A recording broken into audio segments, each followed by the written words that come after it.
Hello friends, मैं हूं मिहिर व्यास और फिर से स्वागत करता हूं आप लोगों का मेरी इस यूट्यूब चैनल के अंदर। तो फ्रेंड्स, हमने पिछले वीडियो के अंदर हमने देखा कि किस तरह से हमें एरो फंक्शन जो है वो इंट्रोड्यूस किया गया था एक्मा स्क्रिप्ट के थ्रू। तो एक्मा वालों ने जो स्टैंडर्ड डिफाइन किया था एरो फंक्शन का, जो हमने देखा था, तो हमारी कहानी में जो डेवलपर था उस डेवलपर ने एरो फंक्शन का किस तरह से यूज करना है वो जान लिया। ठीक है, तो पहली बार मैं ये बता दूं, पहली बात तो मैं ये बता देता हूं आप लोगों को कि जो लोग पहली बार ये वीडियो देखने के लिए आए हैं और मैं जो स्टोरी वर्ड का यूज कर रहा हूं कि हमारी जो कहानी चल रही है डेवलपर की और एक्मा स्टैंडर्ड्स जो डिफाइन हुए थे उनके बीच की, तो एक्मा के जो सीरीज है, हमारी एक्मा के जो वीडियोस मैं अपलोड कर रहा हूँ उसके अंदर मैंने एक कहानी के तौर पे ये वीडियो स्टार्ट किए हैं ताकि एक अच्छा लगे पढ़ने में भी और समझने में भी। तो अगर आप पहली बार देख रहे हो और थोड़ा कंफ्यूज हो रहे हो तो जो पहले वाले वीडियोस हैं वो जाके एक बार देख सकते हो। अदरवाइज अगर आपको पता चल ही जा रहा है तो कोई प्रॉब्लम नहीं, आप यहीं से भी कंटिन्यू कर सकते हो। ओके, तो अब स्टार्ट करते हैं हमारा वीडियो। तो यहाँ पे हमें जो आज का टॉपिक सीखना है वो होता है हमारा रेस्ट पैरामीटर। ठीक है, रेस्ट पैरामीटर जो है हम लोग उसके बारे में इसमें बात करने वाले हैं। अब होता क्या है रेस्ट पैरामीटर, तो चलिए थोड़ा फ्लैशबैक में चले जाते हैं कि जहां पे हमारा डेवलपर जो था वो एरो फंक्शन जब उसने देख लिया था कि किस तरह से काम करता है एरो फंक्शन, उसके बाद वो क्या कर रहा था उस स्टोरी पे हम लोग वापस चलते हैं। तो अब हुआ ये कि जो डेवलपर था उसने एरो फंक्शन जान लिया। अब एरो फंक्शन जान लिया, उसको पता चल गया कि ओके एरो फंक्शन इस तरह से इस्तेमाल कर सकते हैं, बाकी के काम वो कर रहा था। तो अब बात यहाँ पर आ गई हमारी ओल्ड जावास्क्रिप्ट के अंदर। अभी जो हमारा प्रीवियस वाला जो है उस चीजों को हम लोग अभी के लिए फिलहाल कमेंट कर देते हैं ताकि कहीं पे भी हमारा कुछ प्रॉब्लम ना हो। चलिए, तो ये सारी चीजें जो है उसको हम लोग कमेंट यहाँ पे डाल देंगे ताकि हमारा कुछ भी आउटपुट एक्स्ट्रा दिखे नहीं हमारी स्क्रीन पे। तो अब मान लीजिए कि नॉर्मल जावास्क्रिप्ट के अंदर जब हमारा डेवलपर जो है वो काम करता है तो वो करता क्या है, यहाँ पे एक फंक्शन बनाता है। अब फंक्शन जो होता है वो ऐड नंबर करके एक फंक्शन है यहाँ पे। अब यहाँ पे इस तरह से फंक्शन की कुछ डेफिनेशन लिखेंगे, हम लोग क्या करेंगे, हम लोग रिटर्न करवाएंगे क्या, a प्लस बी प्लस सी, इस तरह से हमने करवाया सी। ठीक है, यहाँ पे सी हमने इस तरह से करवा दिया। अब पैरामीटर यहाँ पे डालेंगे, ये पैरामीटराइज फंक्शन होगा हमारा। अब करेंगे क्या, नॉर्मली हम लोग क्या करेंगे, डॉक्यूमेंट डॉट राइट यहाँ पे करेंगे, ऐड नंबर जो है उस फंक्शन को कॉल करवाएंगे और तीन पैरामीटर हमने पास कर दिए 10, 20 और 30। यहाँ पे गए रिफ्रेश किया तो 60 आंसर हमारा था वो आ चुका है एडिशन होके। चलिए, ये नॉर्मल जावास्क्रिप्ट का फंक्शन है जो हम लोग और हमारा जो कहानी वाला जो डेवलपर है वो इस्तेमाल करता है। अब उस फंक्शन के अंदर हम लोग पैरामीटर पास करते हैं। अब होता क्या है, दो केसेस होते हैं हमारे पास। मान लो कि ये फंक्शन तीन पैरामीटर एक्सेप्ट करता है। तो सबसे पहले तो मैं थोड़ा जूम कर लेता हूं ताकि आपको दिखे मेरी स्क्रीन पे जो मैं लिखूं वो। तो ये हो गया, अभी आपको दिखेगा अच्छे से। तो होता ये है कि ये जो फंक्शन है वो तीन पैरामीटर अभी एक्सेप्ट कर रहा है। अगर मान लो कि इसमें से मैंने एक पैरामीटर नहीं डाला, मैंने लास्ट वाला पैरामीटर नहीं डाला, यहाँ पे चलेंगे रिफ्रेश करेंगे तो NaN आ जाएगा। क्यों आएगा NaN, क्योंकि यहाँ पे जो है तीसरा पैरामीटर उसको यहाँ पे मिलेगा नहीं, तो एज ए स्ट्रिंग वो कंसीडर करेगा। कंसीडर करेगा तो वो NaN दे देगा कि अब ये नहीं चलेगा आपका। ठीक है, तो होता क्या है, हम लोग डिफॉल्ट पैरामीटर यहाँ पे पास करें कि भाई वो बाय डिफॉल्ट 0 तो ले ही लेगा। रिफ्रेश करेंगे तो 30 यहाँ पे आ जाएगा। ठीक है, ये तरीका हो गया हमारा। अब यही चीज हमने एरो फंक्शन देखा था, उससे भी कर सकते हैं। कैसे, तो हम लोग यहाँ पे चले लेट करके एक वेरिएबल ले लेते हैं हम लोग और क्या करेंगे, यहाँ पे एक वेरिएबल लेंगे ऐड नंबर करके। अभी ऐड नम हम लोग शॉर्ट फॉर्म में लिखेंगे यहाँ पे ताकि कंफ्लिक्ट ना हो, हमारा जो नाम है वो, ये चीज हमारी हो गई। अब मैंने ये भी बताया था कि अगर आपका सिंगल लाइन आउटपुट है तो आप एक ही बार में वो चीज कर सकते हो, एक ही लाइन में लिख सकते हो। उसके लिए कुछ प्रॉपर सिंटेक्स एरो फंक्शन की लिखने की जरूरत नहीं है। अगर आप पहली बार ये वीडियो देख रहे हो और ये जो एरो फंक्शन मैं यहाँ पे लिखता हूँ उसमें कुछ पता ना चले, तो उससे पहले का ये वीडियो है एरो फंक्शन, इस वीडियो के पहले मैंने बनाया था, वो जाके आप देख सकते हो। चलिए यहाँ पे ऐड नम हो गया। अब इसको मैं करता हूँ कॉपी, इसी लाइन को, हमारा जो ये फंक्शन है उसको कॉपी करके पेस्ट करूंगा। अब 10, 20 और 40 मैं यहाँ पे डालता हूँ। रिफ्रेश करेंगे हम, यहाँ पे 70 आ गया हमारा दूसरी लाइन का आउटपुट, मतलब जो एरो फंक्शन था उसका भी हमें आउटपुट मिल गया। चलिए, अब डेवलपर था वो इसी तरह से काम कर रहा था जावास्क्रिप्ट के अंदर कि भाई नॉर्मल फंक्शन हमने इस्तेमाल किया, एरो फंक्शन इस्तेमाल किया, दोनों का आउटपुट यहाँ पे चल रहा है, एडिशन भी हो रहा है। अब बात यहाँ पे आ जाती है कि मान लीजिए कि आपके फंक्शन के अंदर बहुत सारे पैरामीटर्स हैं। ठीक है, अभी तो ये तीन ही है, मान लीजिए कि इतने सारे हैं, D E F G H I J, बहुत सारे पैरामीटर्स हैं। ठीक है, बहुत सारे पैरामीटर्स इस तरह से हैं।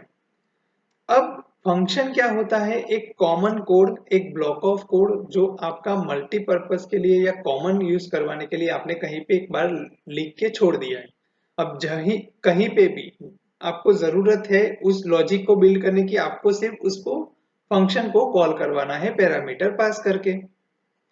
ठीक है, तो हम लोग क्या करते हैं, ये सारे पैरामीटर्स अभी के लिए तो हटा देते हैं। हम लोग कंसीडर करते हैं कि मान लो कि ये जो ऐड नंबर वाला फंक्शन है, ये या ये दोनों में से कोई भी फंक्शन, अभी हम लोग एरो फंक्शन पे फोकस करेंगे। इसको फिलहाल मैं कमेंट कर देता हूं अभी के लिए, और इसकी लाइन को भी कमेंट कर दूंगा। तो मान लीजिए कि ऐड नंबर वाला जो फंक्शन है ऐड नम, वो हमारा 2 से 3 जगह पे यूज हो रहा है। अब बाय डिफॉल्ट यहाँ पे 3 पैरामीटर है। अब मान लीजिए कि कोई, ये मैं दूसरी बार यहाँ पे यूज कर रहा हूं। अब दूसरी बारी में होता ये है कि मेरे सिर्फ यहाँ पे 2 पैरामीटर पास हो रहे हैं। ओके, अब तीसरा पैरामीटर है नहीं, तो मुझे तीसरा यहाँ पे डिफॉल्ट पास करवाना पड़ेगा, नहीं तो NaN आ जाएगा, नॉट अ नंबर। तो मैंने डिफॉल्ट पैरामीटर पास करवा दिए। अब होता ये है कि मान लीजिए कि मैं तीसरी बार भी इस फंक्शन को कॉल करवाता हूं। अब हुआ ये कि तीसरी बार जब मैंने कॉल करवाया तो उसको 6 नंबर का सम करवाना है, मतलब 6 इनपुट होंगे और उनका एडिशन करवाना है। तब उस केस में होगा क्या, तो मान लीजिए कि 40 के बाद 30 हमने यहाँ पे डाला, फिर 50 डाला, फिर 70 डाला, और फिर वापस हमने 60 यहाँ पे डाल दी। तो ये टोटल 6 नंबर हो गए हमारे, 6 इनपुट है, और यहाँ पे हमारे सिर्फ 3 इनपुट है। अब होगा क्या इस केस के अंदर, देखते हैं। रिफ्रेश करेंगे हम लोग सबसे पहले, तो क्या आता है देखिए, 70, 50, 80 ऐसा कुछ आपका आउटपुट यहाँ पे आया। इसका 70 आ गया पहली लाइन का। ठीक है, फिर यहाँ पे क्या हो गया, चीज जो हो गई वो 50 हो गई, और यहाँ पे जो हो गया वो कैसे बना आउटपुट, यहाँ पे 30 और 40, 70 प्लस 10, 80, ये हो गया हमारे तीनों लाइन का जो आउटपुट था वो मिल गया। चलिए, अच्छे से दिखा सकता हूं मैं आपको, यहाँ पे ब्रेक लगा देते हैं हम लोग, तो आपको अच्छे से आउटपुट दिख सकता है यहाँ पे। चलिए, तो हो गया यहाँ पे हमारा रिफ्रेश, तो हो गया 70 पहले फंक्शन जब कॉल हुआ, फिर दोबारा फंक्शन कॉल हुआ, फिर तीसरी बार हमारा फंक्शन कॉल हुआ। अब देखो, जब तीसरी बार कॉल हुआ है उसमें मुझे 6 नंबर के एडिशन करने थे, लेकिन हमारा फंक्शन सिर्फ 3 तक ही सीमित है। तो अब ऐसे केसेस में सॉल्यूशन क्या है, आपको पता ही नहीं है, जजमेंट ही नहीं है कि भाई फंक्शन में कितने पैरामीटर आ सकते हैं, आपको कोई आइडिया नहीं है। तो तब क्या करोगे आप, कैसे आपका चलेगा ये चीज। तो होगा क्या इसमें, अब फ्रेशर लेवल पे कोई बंदा क्या करेगा कि और 3 पैरामीटर यहाँ पे पास करेगा, डी ई और एफ, इस तरह से पास किया। फिर क्या करेंगे, यहाँ पे सम करेंगे हम लोग, भाई एडिशन करो, डी को रखो, फिर ई को रखो, प्लस एफ, यहां तक जाएंगे। अब होगा क्या, रिफ्रेश करेंगे हम लोग यहाँ पे पेज में। चलिए, यहाँ पे दोनों में NaN आ गया, और लास्ट वाला 260 हमारा चल गया। क्यों चला, क्योंकि यहाँ पे जो 6 पैरामीटर वाला है उसमें सारे में वैल्यू सेट है, तो वो चल गया। लेकिन इन दोनों में जब कॉल हुआ है तो हमने पीछे के जो पैरामीटर्स है उसमें वैल्यू डाली ही नहीं है। तो अब क्या करना पड़ेगा, यहाँ पे सब में वो डिफॉल्ट करेगा, 0 लिखो यहाँ पे, 0 लिखो यहाँ पे, हो गया आपका काम। रिफ्रेश करो, चलो अब ये चला।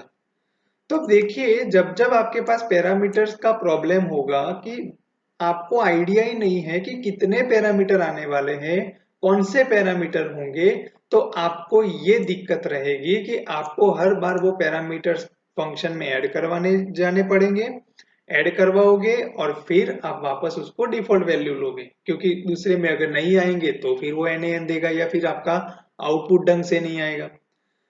इसका सॉल्यूशन आया कैसे? रेस्ट पैरामीटर से। ठीक है, तो हमारा जो डेवलपर था उसको ये प्रॉब्लम आया तो वो एक्मा वालों के पास गया तो उन्होंने बोला कि रेस्ट पैरामीटर का इस्तेमाल कीजिए। तो रेस्ट पैरामीटर उसने बोला कि होता क्या है, देखिए सिंपल सा मीनिंग है, रेस्ट का मतलब आराम करो, टेंशन मत लो, काम हो जाएगा। ऐसा हम लोग नहीं बोलते, टेंशन क्यों लेते हो, काम आपका हो जाएगा, टेक अ रेस्ट। तो रेस्ट पैरामीटर भी ऐसा ही कहता है, जब भी आपका फंक्शन कॉल होता है तो फंक्शन जो फंक्शन कॉल हो रहा है ना, जैसे कि एड नम है, तो एड नम जो उसका मेन डेफिनेशन है, एड नम फंक्शन जो हमने 102 नंबर की लाइन पे लिखा है, उसको बोल रहा है कि भाई मेरे पास 6 पैरामीटर है, तो क्या करेगा तू, तो एड नम उसको बोलेगा तू टेंशन मत ले, आराम कर, हो जाएगा। ठीक है, अब वो बोलेगा कैसे भाई हो जाएगा, तो अब आपको करना ये है कि ये सारे पैरामीटर्स का झमेला यहाँ पे नहीं करना, हटा दो सारे पैरामीटर्स फंक्शन में से। अब रेस्ट पैरामीटर का इस्तेमाल करो, तो 3 डॉट आपको लिखने हैं और कोई भी वेरिएबल का नाम यहाँ पे x दे दो या जो भी आपको चाहिए वो वेरिएबल का नाम यहाँ पे दे दो। तो रेस्ट पैरामीटर की सिंटेक्स होगी 3 डॉट, उसके बाद आपका वेरिएबल, याद रहे 3 डॉट और आपका वेरिएबल यहाँ पे होगा। चलिए, तो अब ये डेवलपर ने क्वेश्चन किया कि मैंने 3 डॉट और x लिखा, उसको रेस्ट पैरामीटर कहते हैं, ऐसा मैंने मान लिया, लेकिन कहते क्यों है, और पहली बात तो ये काम करेगा कैसे।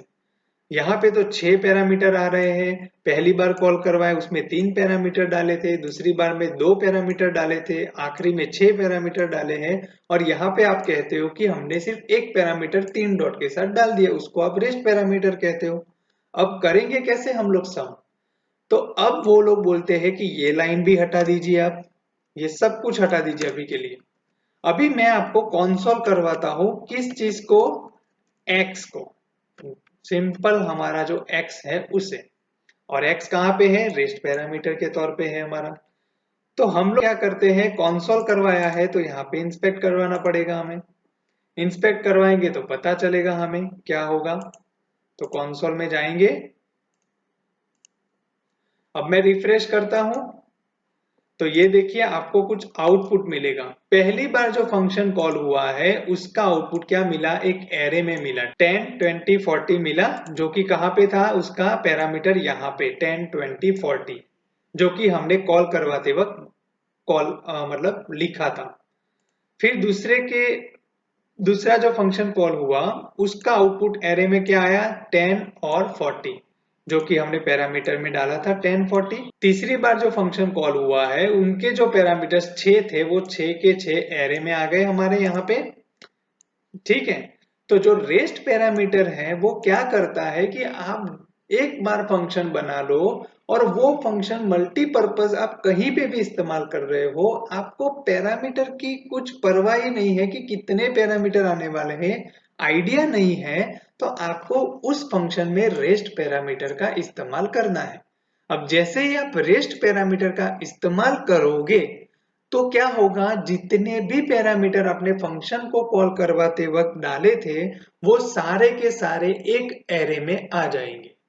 तो यहाँ पे वही चीज हो रही है, जितनी बार मैं फंक्शन कॉल करवा रहा हूं जितने पैरामीटर के साथ, उतने पैरामीटर एक ही वेरिएबल में एरे पे मुझे मिल रहे हैं। अब करना क्या है, सम करना है, कोई बात नहीं, एरे पे लूप चलाने के लिए तो हम माहिर हैं, उस पे लूप चला सकते हैं। कैसे, फॉर लूप घुमा दो, फॉर ईच घुमा दो, जो आपको ठीक लगे वो करो। यहाँ पे मैं कोई वेरिएबल ले लूं, लूपिंग का एल ले लेते हैं हम लोग, उसको इनिशियलाइज करवा देते हैं। फिर हम लोग यहाँ पे एल जो है उसको किससे करेंगे, हम लोग यहाँ पे एक्स जो है उसकी लेंथ लेंगे हम लोग यहाँ पे, एक्स डॉट लेंथ, और फिर हम लोग उसको इंक्रीमेंट करवा देंगे एल को। ये हो गया हमारा काम। अब करना क्या है हमें, हम यहाँ पे एक और चीज करेंगे, एक वेरिएबल यहाँ पे जो है वो सम का हम ले लेंगे, जिसको 0 रखेंगे अभी के लिए। फिर हम लोग करेंगे क्या, सम प्लस इक्वल टू, जिसको बोलते हैं असाइनमेंट ऑपरेटर। ठीक है, उसको यहाँ पे ले लेंगे। x जो है उसके अंदर हम लोग क्या लेंगे, यहाँ पे l, जो कि ऐड होता जाएगा।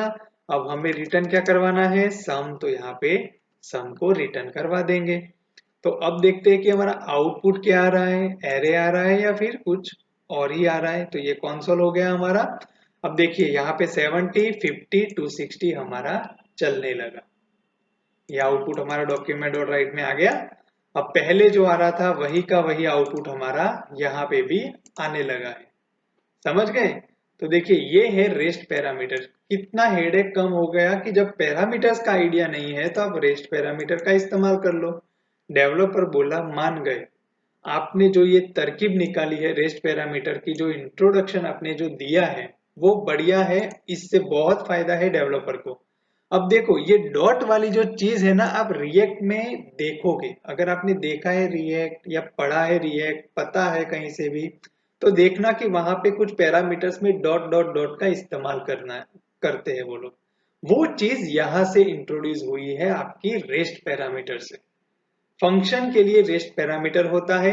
हालांकि ये जो ऑपरेटर है 3 डॉट वाला, उसको बोला जाता है स्प्रेड ऑपरेटर, जो कि नेक्स्ट वीडियो में मैं बताने वाला हूं। ठीक है, लेकिन रेस्ट पैरामीटर यूज होगा आपका फंक्शन के अंदर। अब यहां पे एक और क्वेश्चन आ गया। डेवलपर ने बोला, भाई साहब आपने बोला कि रेस्ट पैरामीटर आपने बता दिया, एक पैरामीटर हम ले लेंगे रेस्ट पैरामीटर के तौर पे। अब जितने भी पैरामीटर्स मैं फंक्शन को कॉल करवाते वक्त डालूंगा वो सारे मुझे एरे में मिल जाएंगे और मैं ऑपरेशन कर सकता हूं। अब दोस्तों मैं आपको बता दूं, मैंने यहाँ पे एक सम वाला ऑपरेशन यहाँ पे किया है। जरूरी नहीं है कि इसीलिए रेस्ट पैरामीटर यूज होता है। अगर आपका कोई और आउटपुट है और लॉजिक है, नाम प्रिंट करवाना है, कुछ और कंटेंट है, तो भी आप रेस्ट पैरामीटर का इस्तेमाल करके अपना लॉजिक बिल्ड कर सकते हो। ठीक है, अब क्वेश्चन ये है डेवलपर का कि मान लीजिए कि रेस्ट पैरामीटर तो है, लेकिन मान लो कि मैंने यहाँ पे ए भी पास किया है, बी भी पास किया है और फिर मैंने एक रेस्ट पैरामीटर पास किया है, तो क्या होगा। मेरे फंक्शन में 2 पैरामीटर मैंने ऑलरेडी पास किए और फिर तीसरे पैरामीटर में मैंने रेस्ट पैरामीटर लिया है। तो इसका मतलब क्या, अब मैं क्या करूंगा। तो अब एक्मा वालों ने बोला कि आप कंसोल करवाइए। सबसे पहले बोले किसको, बोले ए को करवाइए और फिर बी को भी कंसोल करवाइए। अब इसका मतलब यह है कि हमने 3 बार ये फंक्शन कॉल किया है। अब ध्यान से देखना कि आउटपुट क्या आता है और हम लोग कंसोल में क्या देखेंगे। देखिए यहाँ पे आउटपुट 40, 0 और 210 हो गए। ध्यान से देखना, 40, 0, 210 हो गया है। वो क्यों हुआ वो बताता हूं, लेकिन सबसे पहले बात करते हैं कंसोल के अंदर। देखिए पहला फंक्शन जो यहाँ पे एड नम का कॉल हो रहा है उसमें 3 पैरामीटर है, 10, 20 और 40। ये फंक्शन जैसे ही कॉल हुआ, आपका ये फंक्शन मेन यहाँ पे कॉलिंग हो गया। अब उस फंक्शन में पहली लाइन आती है console.log a और console.log b दूसरी लाइन। अब देखिए ए और बी यहाँ पे पहली 2 लाइन में प्रिंट किया हुआ है 10 और 20। कहां से हुए, देखिए नॉर्मल फंक्शन में जो पहला पैरामीटर है 10 वो ए में जाएगा और जो 20 है वो बी में जाएगा। तो ए और बी हमारा 10 और 20 तो आ गए। अब देखिए होता क्या है, तीसरा पैरामीटर जो है रेस्ट पैरामीटर है। अब होगा क्या कि जो 40 है ना वो रेस्ट पैरामीटर में गए, इसलिए देखो एरे में सिर्फ एक ही वैल्यू आई 40। रेस्ट पैरामीटर ऑलवेज आपको जो आपके पैरामीटर्स है उनको कंबाइन करके एक एरे रिटर्न करता है। तो एक ही बचा था हमारा 40 जो कि रेस्ट पैरामीटर है, तो एरे में आएगा। अब हमने अभी जो लॉजिक बनाया था वो तो हमारे रेस्ट पैरामीटर पे था, एक्स पे था, इसीलिए जो आउटपुट है पहले फंक्शन का वो 40 आएगा, क्योंकि अभी एक्स में तो सिर्फ 40 ही बचा है हमारा, तो वो 40 रिटर्न कर रहा है, तो उसका आउटपुट क्लियर हो गया। अब दोबारा फंक्शन कॉल हुआ जिसमें 10 और 40 दो पैरामीटर पास किए हैं। तो देखिए कंसोल के अंदर जाएंगे तो 10 आया, ए में 10 और बी में 40। अब देखिए रेस्ट पैरामीटर में ब्लैंक आया, कुछ भी नहीं है, एरे ब्लैंक है, क्योंकि तीसरा कोई पैरामीटर आया ही नहीं है। ओके, ये हो गई चीज। और फिर आएगा लास्ट में हमने ऐड नंबर। अच्छा, जो दूसरा वाला फंक्शन है उसका आउटपुट 0 आएगा क्योंकि रेस्ट पैरामीटर में कुछ नहीं है। चलिए, अब जो तीसरा फंक्शन, तीसरी बार हमने जो फंक्शन कॉल करवाया उसमें 6 पैरामीटर है और ए और बी में क्या मिलेगा, 10 और 40। तो यहाँ पे देखिए 10 और 40 आ गया। अब जो रेस्ट पैरामीटर है वो क्या करता है, उसके बाद के सारे पैरामीटर जो 4 बचे, 30, 50, 17 और 60, ठीक है, 70 और 60, तो ये चारों पैरामीटर एक हो गए और एक एरे में आ गया, जिसमें हमारा ये आउटपुट हो गया। एक एरे में सारे आ गए रेस्ट पैरामीटर में, और जो लूप चल रही है हमने रेस्ट पैरामीटर पे चलाई है तो उसका सम 210 हो गया। तो मतलब ये निकल के आया कि जब आपको पता है कि आपके फंक्शन में दो पैरामीटर तो कंपलसरी आने वाले, तो आपने फंक्शन बना दिया दो पैरामीटर के साथ। कहीं पे भी फंक्शन कॉल होगा दो पैरामीटर तो होंगे, लेकिन जो बाकी के पैरामीटर्स है उसमें कुछ भी डिसीजन नहीं है कि कितने आएंगे, कुछ डिसाइड नहीं है, कोई डिसीजन नहीं लिया है, आइडिया नहीं है कि कितने आएंगे, लेकिन दो आएंगे वो तो पक्का पता है। तो आप ये काम कर सकते हो कि दो पैरामीटर फिक्स रखो और फिर रेस्ट पैरामीटर तीसरा डाल दो, तो आपका चल जाएगा, या फिर रेस्ट पैरामीटर का ही इस्तेमाल करो। ठीक है। अब डेवलपर ने वापस ये किया कि मान लीजिए कि मैं वापस पीछे सी और फिर डी डाल देता हूं, तो अब देखिए एडिटर में ही एरर आ रही है। क्या एरर दिखा रही है, देखिए rest parameter must be last in the parameter list. ये एरर मैं इसलिए दिखा रहा हूं कि एज अ बिगिनियर्स आपको एरर्स के बारे में थोड़ा बहुत भी नॉलेज होना चाहिए, ताकि आपका आधा सॉल्यूशन वहीं पे हो जाता है अगर प्रोग्रामिंग में कुछ गड़बड़ हुई तो। अब रेस्ट पैरामीटर का जब आप इस्तेमाल करते हो फंक्शन में तो ऑलवेज उसको आखिरी में ही लिखना पड़ेगा, आखिर में ही लिखना पड़ेगा, आप बीच में या उस तरह से नहीं लिख सकते। इसीलिए आपको पहले पैरामीटर अगर आपके कंफर्म है कि दो या तीन पैरामीटर तो आप लिख लीजिए और फिर जो है वो रेस्ट पैरामीटर को लिखिए। अगर आपको डिसाइड ही नहीं है, आपका आइडिया ही नहीं है कि कितने पैरामीटर है, तो आप बाय डिफॉल्ट रेस्ट पैरामीटर ही लिखे। ठीक है। तो ये चीज होती है आपकी रेस्ट पैरामीटर फंक्शन के अंदर। तो ये एक्मा वालों ने उस डेवलपर को एक्सप्लेन किया पूरा सिनारियो कि किस तरह से रेस्ट पैरामीटर चलेगा। ठीक है। तो आई होप कि आपका रेस्ट पैरामीटर यहाँ पे क्लियर हो चुका होगा। और हाँ, एरो फंक्शन में मैंने इस तरह से जो इस्तेमाल किया है वही चीज आप नॉर्मल फंक्शन जो कि हमारा जो पहले हमने इस तरह से कुछ बनाया था ऐड नंबर, उसमें भी आप इस्तेमाल कर सकते हो। जैसे कि मैं यहाँ पे लिखता हूँ, मैंने यहाँ पे भी सेम चीज करी, और अगर मैं यही चीज ले जाके वहां पे लिखूंगा तो भी वो मेरा चलेगा आउटपुट। ये देखिए ऐड नंबर है, एक और लाइन यहाँ पे ऐड होगी, देखिए 30 ऐड हो गया हमारा आउटपुट में, तो वो चलेगा। तो आप नॉर्मल फंक्शन में भी चला सकते हो क्योंकि ये तो फंक्शन है और पैरामीटर है तो वो तो चलेगा ही चलेगा, मैकेनिज्म उसमें तो कोई गड़बड़ होगी नहीं। तो आप किसी भी फंक्शन में इस्तेमाल कर सकते हो, एनोनिमस फंक्शन में भी लिख सकते हो। ठीक है। तो आपका ये रेस्ट पैरामीटर का टॉपिक था इस वीडियो के अंदर। आई होप कि आपको समझ में आ चुका होगा, नहीं आया है तो कमेंट बॉक्स में कमेंट डाल सकते हो, मैं वापस एक्सप्लेन करने की ट्राई करूंगा और सॉल्यूशन लाने की भी कोशिश करूंगा आपकी क्वेरी का। ठीक है। तो फ्रेंड्स, आई होप कि आपको ये वीडियो मेरा अच्छा लगा हो, कंटेंट अगर मेरा अच्छा लगा हो तो प्लीज लाइक शेयर और सब्सक्राइब जरूर करना। आगे की जो वीडियोस आएंगी नई नई टेक्नोलॉजीज पे, रिएक्ट पे आने वाली है, लॉजिक बिल्डिंग पे खास करके आएगी, जो फ्रेशर्स है, बिगिनियर्स है, जिनको प्रोग्रामिंग करने में प्रॉब्लम आ रही है, दिक्कतें आ रही है, उनके लिए बहुत अच्छी बात होगी कि मैं वो लॉजिक बिल्डिंग के जो वीडियोस है वो लाने वाला हूँ बहुत जल्द, एक बार ट्यूटोरियल्स खत्म हो जाए उसके बाद। तो सब्सक्राइब कर लेना ताकि नोटिफिकेशन आपको मिलती रहे। मैं कोशिश कर रहा हूँ कि अच्छे से अच्छा मैं एक्सप्लेन कर सकूं आप लोगों को। तो कोशिश यही है कि मैं आपको वैसे उस तरह से आउटपुट अच्छे से देता रहूं। तो प्लीज लाइक शेयर और सब्सक्राइब जरूर करिए और देखते रहिए मेरे कंटेंट को और सपोर्ट करते रहिए। Thank you so much for watching this video. Take care, bye.